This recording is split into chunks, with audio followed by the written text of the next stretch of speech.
Hello नमस्कार जय हिंद साथियों। तो स्वागत है आपका फिर से नए महत्वपूर्ण वीडियो में। जैसा कि आप थंबनेल देख के समझ गए होंगे, आज हम बात करने वाले हैं सभी अधिनियमों के संभावित प्रश्न जैसे कि एग्जाम में आ रहे हैं।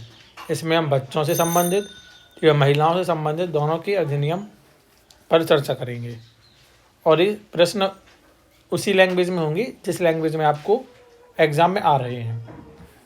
तो आपको ध्यान से पूरे याद कर लेना है। हाँ, सन वाले ज़्यादा नहीं आ रहे हैं तो आपको सन पे ज़्यादा कंसंट्रेट नहीं करना है। बाकी धाराएं आपको याद रखना है और अंदर क्या प्रावधान है आपको वो भी याद रखना है। तो चलिए शुरू करते हैं कि पहला प्रश्न क्या बनता है। पहला है, सती निवारण अधिनियम कब पारित किया गया था? पहला है 1980 में, दूसरा है 1987 में, तीसरा है 1990 में एंड लास्ट है 2001 में। तो कब पारित किया गया आपको ये बताना है सती निवारण अधिनियम। तो ऑप्शन बी 1987। दूसरा प्रश्न है, सती निवारण अधिनियम 1987 को लागू करने का मुख्य कारण कौन सा कुख्यात सती कांड था? मतलब ऐसा कौन सा कांड हुआ था जिसके बाद अपन को सती निवारण अधिनियम 1987 को पारित करना पड़ा या लागू करना पड़ा? पहला है रोपड़ सती कांड, दूसरा है देव राला सती कांड, तीसरा है जयपुर सती कांड एंड लास्ट है इंदौर सती कांड। तो बताइए कौन सा वो कांड था?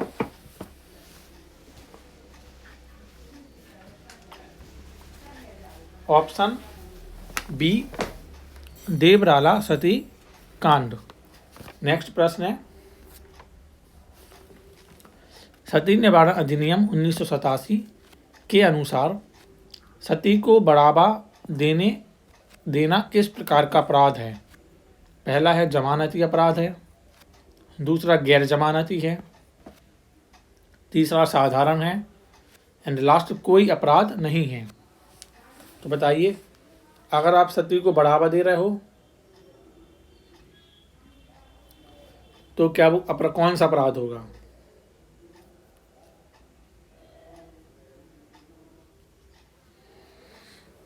ऑप्शन बी गैर जमानती अपराध। नेक्स्ट प्रश्न है, सती प्रथा को समाप्त करने के लिए ब्रिटिश सरकार ने किस वर्ष सबसे पहले कानून बनाया था? 1829 में, 1856 में, 1920 में एंड लास्ट है 1947 में। तो कब बनाया गया ब्रिटिश सरकार द्वारा पहला कानून? 1829 में। अब एक क्वेश्चन आ जाएगा कि 1829 में किसके प्रयासों से बनाया गया था ये? तो उस टाइम पे गवर्नर जनरल विलियम बेंटिंग थे। कौन थे? William Bentinck.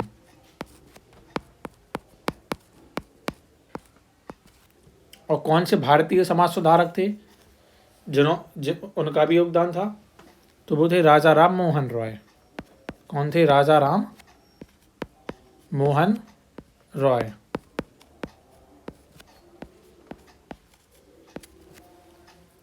नेक्स्ट है,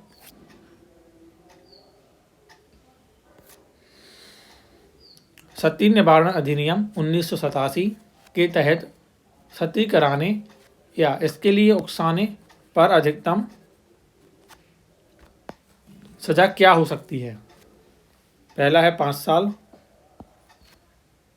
दूसरा है 7 साल, तीसरा है आजीवन कारावास या मौत की सजा एंड लास्ट है 10 साल की सजा।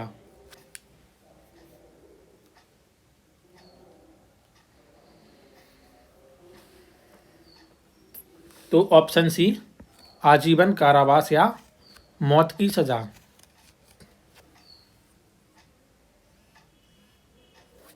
नेक्स्ट प्रश्न है,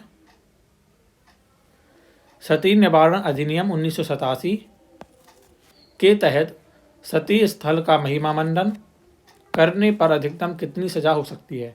मतलब अगर आपने जहाँ पे कोई सती हुई थी स्त्री और आप उस स्थल का अगर महिमा मंडन करोगे तो आपको अधिकतम कितनी सजा हो सकती है। पहला है 3 साल, दूसरा है 5 साल, तीसरा है 7 साल एंड लास्ट है 10 साल। तो बताइए महिमा मंडन करने पर कितनी सजा हो सकती है अधिकतम।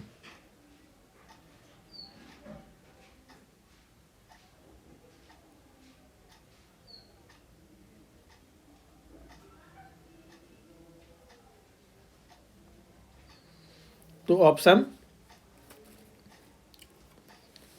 सी 7 साल। नेक्स्ट प्रश्न है सती निवारण अधिनियम 1987 के अंतर्गत यदि कोई व्यक्ति सती स्थल की पूजा करता है तो उसे कितनी सजा हो सकती है। पहला है 6 महीने की, दूसरा है 1 साल की, तीसरा है 3 साल की एंड लास्ट है 5 साल की। तो बताइए अगर आप सती स्थल को मंदिर के रूप में पूजा करते हो तो आपको सजा कितने साल की होगी।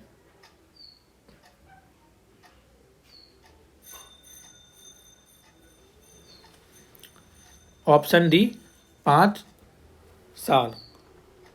इसमें एक प्रावधान और है, अगर आपने सती मंदिर बनाया है, क्या बनाया है, सती मंदिर, और यह 20 साल से पुराना है। कितने साल से है, 20 साल से पुराना है, तो इसको तोड़ने का जो अधिकार है वो किसको होगा, या तो आपकी जो स्टेट गवर्नमेंट होगी उसको, या आपका जो जिला कलेक्टर होगा उसको। किसको, जिला कलेक्टर को। लेकिन ये नहीं तोड़ेगा, ये किससे बोलेगा कि भैया आपको तोड़ना है, तो ये बोलेगा जो उप निरीक्षक होता है ना, उससे भी छोटा जो पद का अधिकारी होगा उससे बोलेगा कि भैया आपको मंदिर तोड़ना है। समझ आ गया ये। नेक्स्ट प्रश्न है सती निवारण अधिनियम 1987 के अंतर्गत यदि कोई व्यक्ति ये हो गया है, कितना है इसमें, 5 साल की सजा है। नेक्स्ट प्रश्न है पॉस अधिनियम 2013 के तहत शिकायत दर्ज करने की अधिकतम सीमा क्या है। कौन सा, पॉस अधिनियम। पहला है 30 दिन, दूसरा है 60 दिन, तीसरा है 90 दिन एंड लास्ट है 6 महीने। तो सही आंसर क्या होगा, आप कितने, मतलब मैक्स टू मैक्स आप कितने दिनों में शिकायत दर्ज कर सकते हो। ऑप्शन सी 90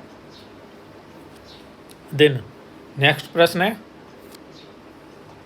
यदि किसी कंपनी में 10 से कम कर्मचारी हैं तो शिकायत निवारण के लिए किसे संपर्क किया जाना चाहिए। पहला है लोकल पुलिस स्टेशन, दूसरा है राज्य महिला आयोग, तीसरा है स्थानीय शिकायत समिति, लास्ट है मानव अधिकार आयोग। तो बताइए अगर कोई कंपनी है और वहाँ पर 10 से कर्मचारी हैं तो इनके शिकायत निवारण के लिए आप किससे संपर्क करोगे। ऑप्शन सी स्थानीय शिकायत समिति। नेक्स्ट प्रश्न है पॉस अधिनियम 2013 कब लागू हुआ था।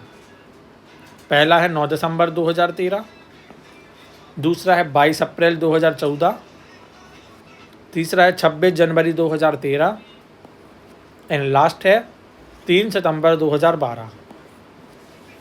तो पॉस अधिनियम कब लागू हुआ, तो ऑप्शन ए 9 दिसंबर 2013। नेक्स्ट प्रश्न है नेक्स्ट प्रश्न करने से पहले मैं आपको एक चीज़ बता दूं, अगर अभी तक आपने मेरी ट्रिक वाली वीडियो टीकाकरण की नहीं देखी है तो आप इसे देख लेना, क्योंकि हर शिफ्ट में 2 से 4 क्वेश्चन आपको टीकाकरण के मिल रहे हैं, है ना। तो वो क्वेश्चन आपसे गलत नहीं होने चाहिए जो सबसे बनते हैं। तो आप 20 से 25 मिनट की वीडियो है, आप उसको पहले देख लेना, जिससे आपके एग्ज़ाम में वो 4 से 5 क्वेश्चन आपके गलत ना हो। चलिए अगला क्वेश्चन देखते हैं क्या है। आंतरिक शिकायत समिति में बाहरी सदस्य कौन होता है? पहला है कोई सरकारी अधिकारी, दूसरा है कोई महिला कर्मचारी, तीसरा है कोई बाहरी NGO सदस्य या कानूनी विशेषज्ञ, एंड लास्ट है कंपनी का CEO। तो बताइए, जो आपकी आंतरिक शिकायत समिति पॉस एक्ट के तहत बनती है, उसमें बाहरी सदस्य कौन होता है? तो कौन होता है? कोई बाहरी NGO सदस्य या विशेष कानूनी विशेषज्ञ। नेक्स्ट प्रश्न है, कार्यस्थल पर यौन उत्पीड़न की शिकायत किसे सौंपी जानी चाहिए? पहला है पुलिस विभाग, दूसरा है आंतरिक शिकायत समिति या स्थानीय शिकायत समिति, तीसरा है केवल HR विभाग, एंड लास्ट है महिला आयोग। तो शिकायत किसे सौंपी जानी चाहिए पॉस अधिनियम के तहत यदि कार्यस्थल पर यौन उत्पीड़न हो रहा हो तो? ऑप्शन बी, आंतरिक शिकायत समिति या स्थानीय शिकायत समिति। नेक्स्ट प्रश्न है, यदि कोई संगठन पॉस अधिनियम का पालन नहीं करता है तो क्या कार्रवाई हो सकती है? पहला है संगठन का लाइसेंस रद्द किया जा सकता है, दूसरा है 50,000 रुपये तक का जुर्माना लगाया जा सकता है, तीसरा है कंपनी के CEO को गिरफ्तार किया जा सकता है, एंड लास्ट है कर्मचारी को बोनस नहीं मिलेगा। तो सही आंसर क्या होगा बताइए आप।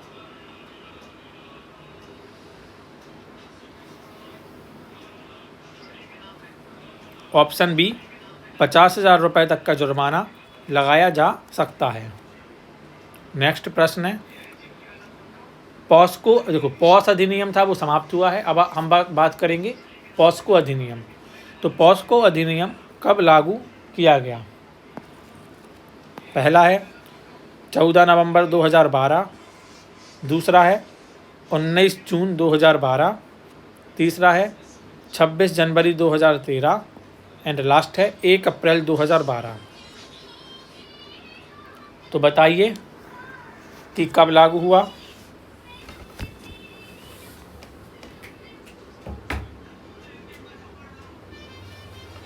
ऑप्शन बी 19 जून। नेक्स्ट प्रश्न है, पॉस्को अधिनियम के तहत शिकायत दर्ज करने की अधिकतम समय सीमा क्या है? पहला है 3 महीने में, दूसरा है 6 महीने में, तीसरा है 1 साल में, एंड लास्ट है कोई समय सीमा नहीं है। तो बताइए, अगर आपको पॉस्को अधिनियम के तहत आपको शिकायत दर्ज करना है तो आपके पास अधिकतम सीमा क्या होगी?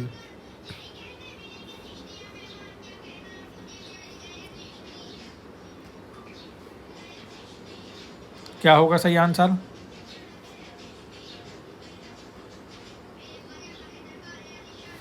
ऑप्शन डी, कोई सीमा नहीं है, आप जब चाहे आप शिकायत दर्ज कर सकते हैं। नेक्स्ट प्रश्न है, पॉस्को अधिनियम के तहत पुलिस को शिकायत मिलने के बाद क्या करना अनिवार्य है? पहला है 24 घंटे के भीतर मामला दर्ज करना और पीड़ित की सुरक्षा सुनिश्चित करना, दूसरा है पहले जांच करना फिर मामला दर्ज करना, तीसरा है केवल पीड़ित के माता पिता से अनुमति लेना, एंड लास्ट है कोई विशेष कार्रवाई आवश्यक नहीं। तो बताइए। ऑप्शन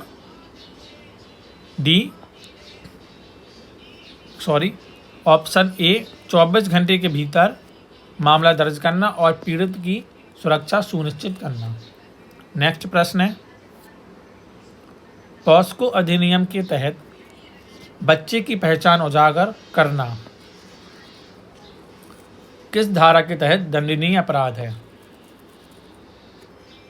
पहला है धारा 19, दूसरा है धारा 23, तीसरा है धारा 6 एंड लास्ट है धारा 10। तो बताइए, अगर आप बच्चे की पहचान को उजागर करते हो तो आपको किस धारा के तहत दंड मिल सकता है?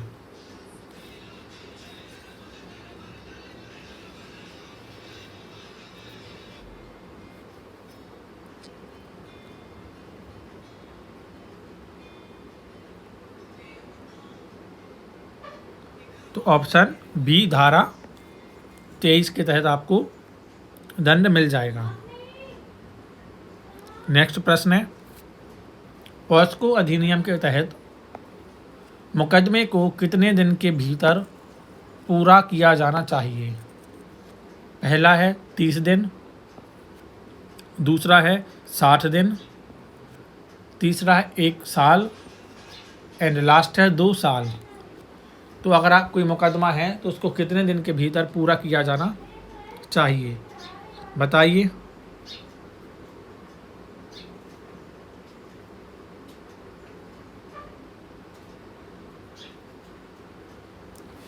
ऑप्शन बी 60 दिन। नेक्स्ट प्रश्न है, पॉस्को अधिनियम के तहत झूठी शिकायत दर्ज करने पर क्या सज़ा हो सकती है? पहला है कोई सज़ा नहीं होगी, दूसरा है 6 महीने की कैद या जुर्माना, तीसरा है 2 साल की कैद एंड लास्ट है 5 साल की कैद। तो बताइए, अगर आप झूठी शिकायत दर्ज कर रहे हो तो आपको सज़ा का प्रावधान क्या होगा?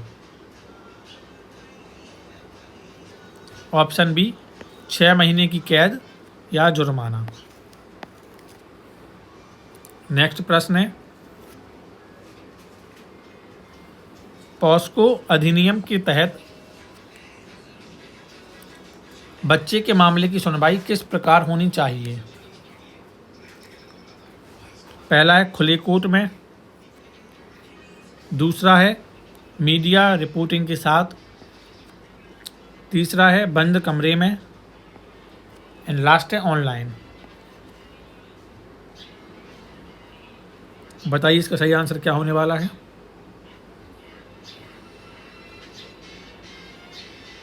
ऑप्शन सी बंद कमरे में। नेक्स्ट प्रश्न है, पॉस्को अधिनियम के तहत बाल पोर्नोग्राफी से संबंधित मामलों को किस धारा में शामिल किया गया है? पहला है धारा 15, दूसरा है धारा 19, तीसरा है धारा 23 एंड लास्ट है धारा 10 धारा 11।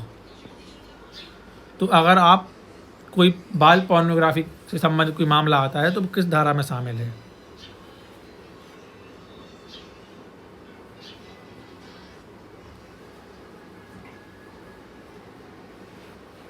तो ऑप्शन ए धारा 15।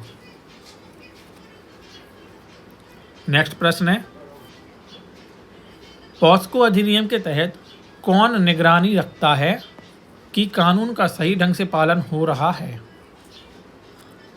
पहला है राष्ट्रीय मानवाधिकार आयोग, दूसरा है राष्ट्रीय बाल अधिकार संरक्षण आयोग, तीसरा है राज्य सरकार एंड लास्ट है कोई निगरानी निकाय नहीं। बताइए सही आंसर क्या हो सकता है? ऑप्शन बी राष्ट्रीय बाल अधिकार संरक्षण आयोग।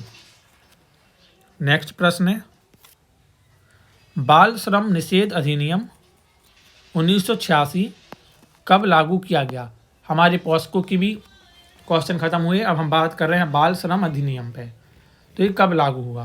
पहला है 26 जनवरी 1986, दूसरा है 23 दिसंबर 1986, तीसरा है 1 मई 1986 एंड लास्ट है 15 अगस्त 1986।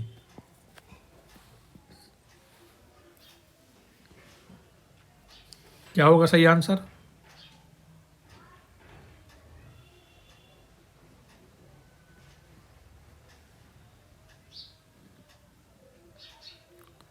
चलो आपको ये बताना है कमेंट बॉक्स में। ये बहुत इजी क्वेश्चन है, सबने पढ़ा है। आप मेरे को कमेंट में बताओगे कि इसका सही आंसर क्या होगा। चलिए नेक्स्ट देखते हैं प्रश्न क्या है।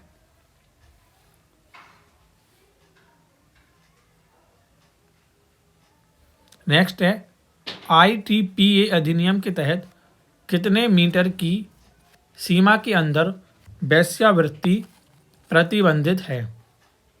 पहला है 50 मीटर, दूसरा है 100 मीटर, तीसरा है 200 मीटर एंड लास्ट है 500 मीटर। तो बताइए कितने मीटर के अंदर वेश्यावृत्ति को प्रतिबंधित किया गया है? Option C 200 metre. नेक्स्ट प्रश्न है अनैतिक व्यापार निषेध अधिनियम 1956 कब लागू हुआ था? पहला है 26 जनवरी 1956, दूसरा है 1 मई 1956, तीसरा है 30 दिसंबर 1956 एंड लास्ट है 1998। बताइए इसका सही आंसर क्या होने वाला है?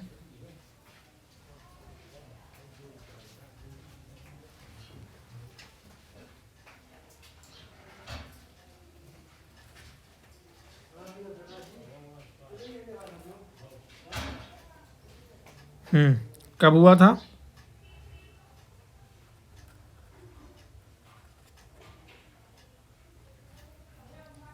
ऑप्शन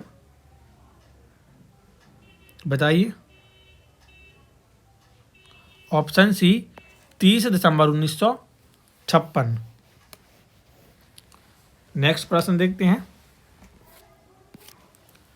यदि कोई व्यक्ति बाल श्रम कानून का उल्लंघन करता है तो उसे कितनी सजा हो सकती है?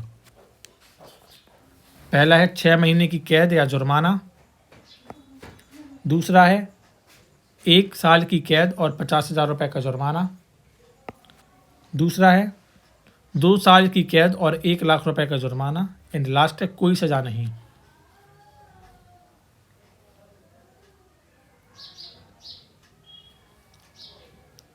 बताइए।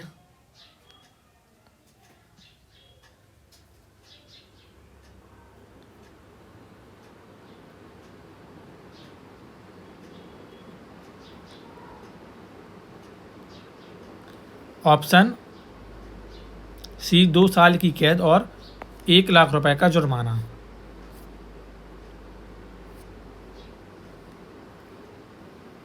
नेक्स्ट है फिर से एक महत्वपूर्ण सूचना।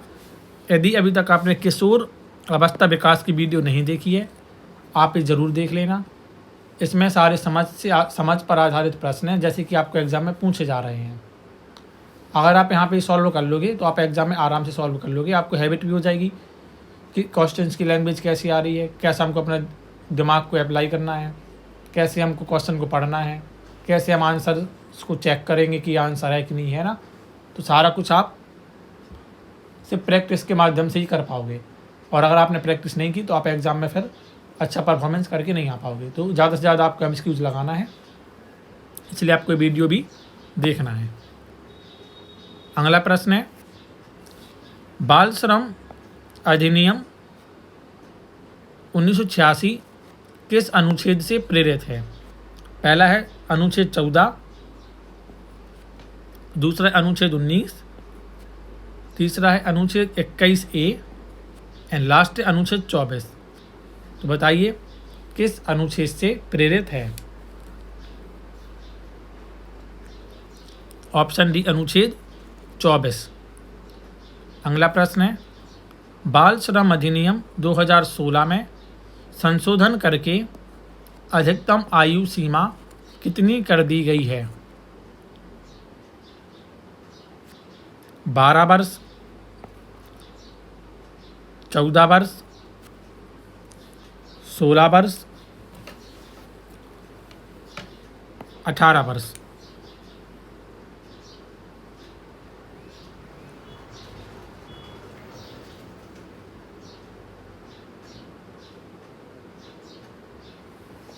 क्या होगा? ऑप्शन बी 14 वर्ष। नेक्स्ट है, बाल श्रम अधिनियम 1986 के तहत किस प्रकार के कार्यों में बच्चों को काम करने से मना किया गया है? पहला है केवल फैक्ट्रियों में, दूसरा है केवल खेतों में, तीसरा है केवल खतरनाक कार्यों में, एंड लास्ट है सभी प्रकार के कार्यों में।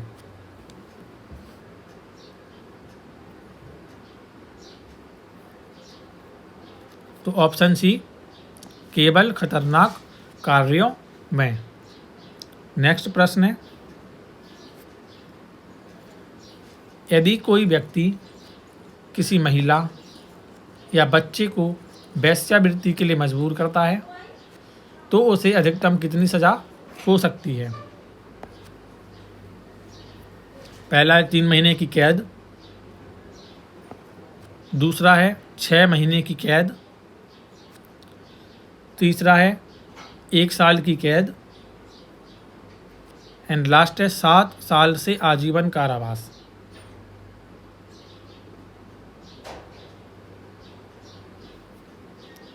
तो बताइए, अगर कोई व्यक्ति है किसी महिला या बच्चे को वेश्यावृत्ति के लिए मजबूर करता है तो उसे अधिकतम कितनी सज़ा हो सकती है?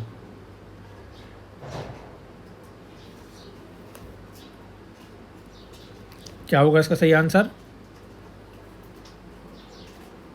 ऑप्शन डी 7 साल से आजीवन कारावास। नेक्स्ट है, अनैतिक व्यापार निषेध अधिनियम 1956 किस अंतर्राष्ट्रीय संधि से प्रेरित है? पहला है संयुक्त राष्ट्र मानव अधिकार घोषणा 1948, दूसरा है महिलाओं की तस्करी पर संयुक्त राष्ट्र संधि 1950, तीसरा है बाल अधिकार संधि 1989, एंड लास्ट है संयुक्त राष्ट्र व्यापार संधि। तो क्या इसका सही आंसर होगा?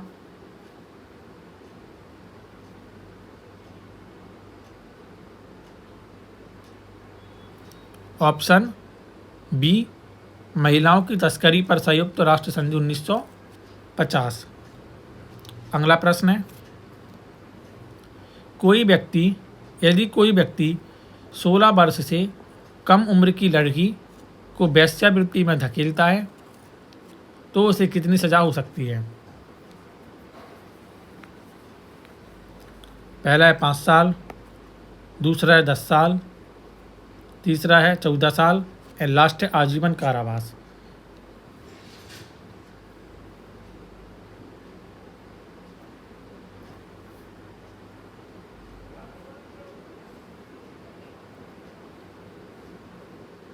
तो क्या होगा? ऑप्शन डी आजीवन कारावास।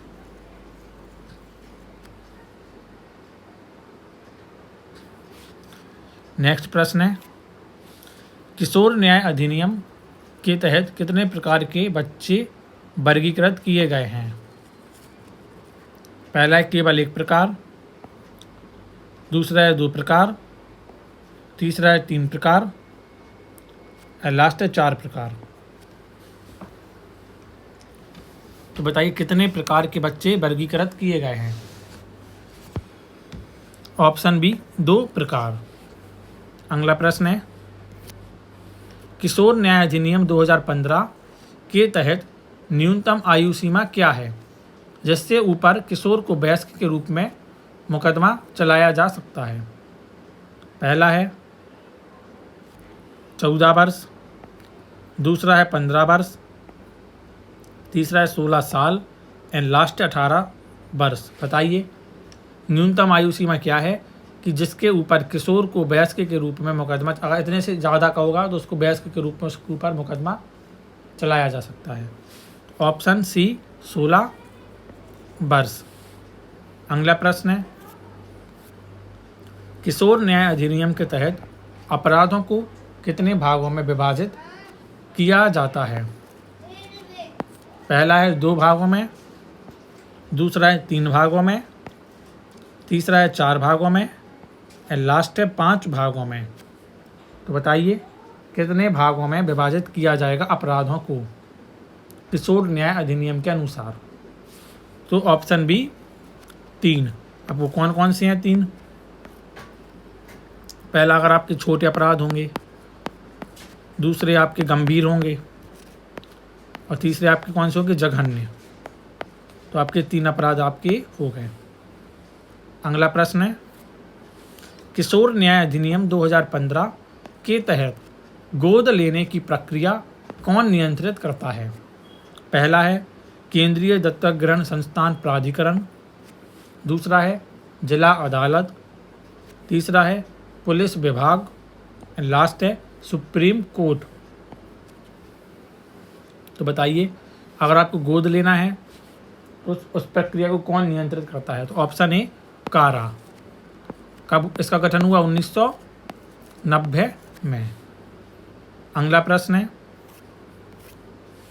हिंदू उत्तराधिकारी अधिनियम 1956 के तहत संपत्ति को कितने भागों में विभाजित किया गया है? पहला है 1, दूसरा है 2, तीसरा है 3, और लास्ट है 4। तो बताइए संपत्ति को कितने वर्गों में विभाजित किया गया है? Option B 2। कौन कौन से हैं 2? एक आपका पैतृक संपत्ति और दूसरी आपकी स्व अर्जित संपत्ति। नेक्स्ट प्रश्न है, हिंदू उत्तराधिकारी अधिनियम में संशोधन कब किया गया था जिससे बेटियों को संपत्ति में बराबर अधिकार मिला? पहला 1985 में, दूसरा 1991 में, तीसरा 2005 में, और लास्ट 2010 में। तो बताइए कब संशोधन किया गया?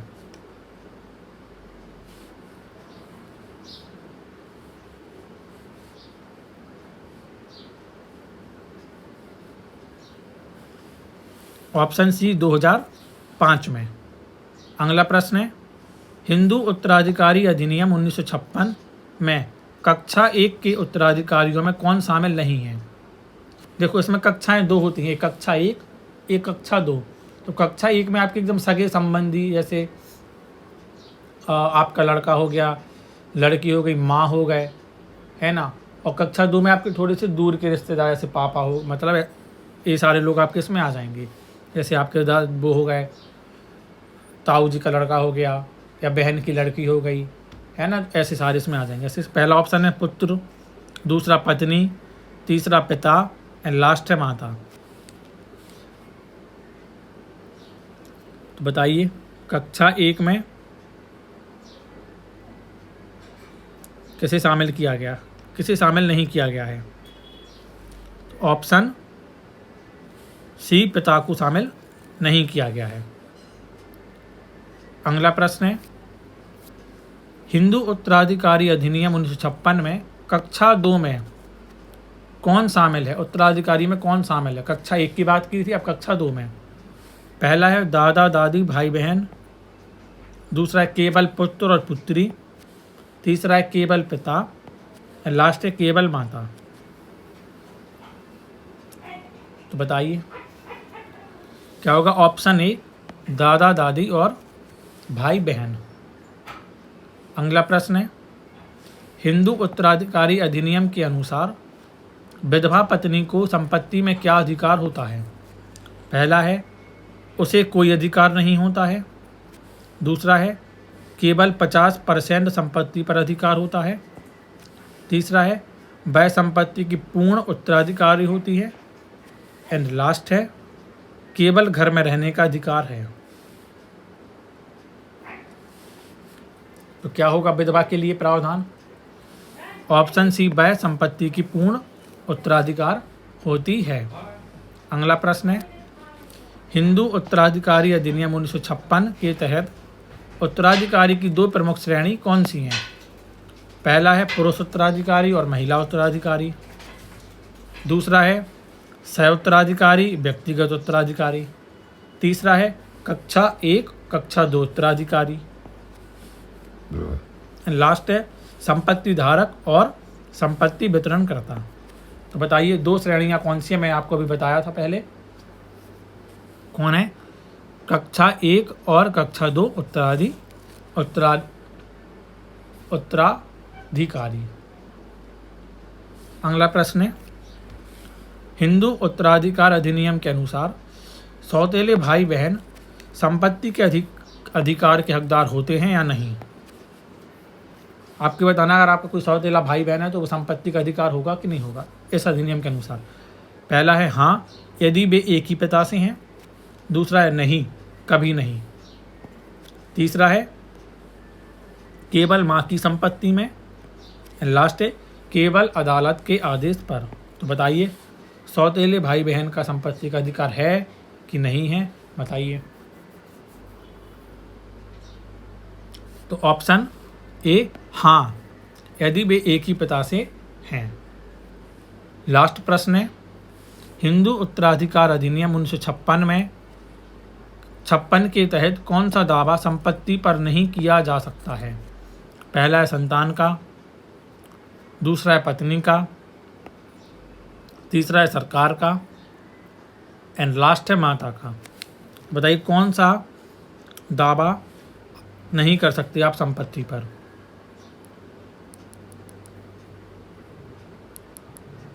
ऑप्शन सी, सरकार का। अगर आपको ये क्वेश्चंस पसंद आए हैं तो आप मेरे को कमेंट में बता देना, इससे मैं आपके लिए और अधिनियम के ऐसे ही मिक्स क्वेश्चन आपके लिए मैं बना दूंगा। तो मिलते हैं फिर एक नए मज़ेदार वीडियो में, जब तक के लिए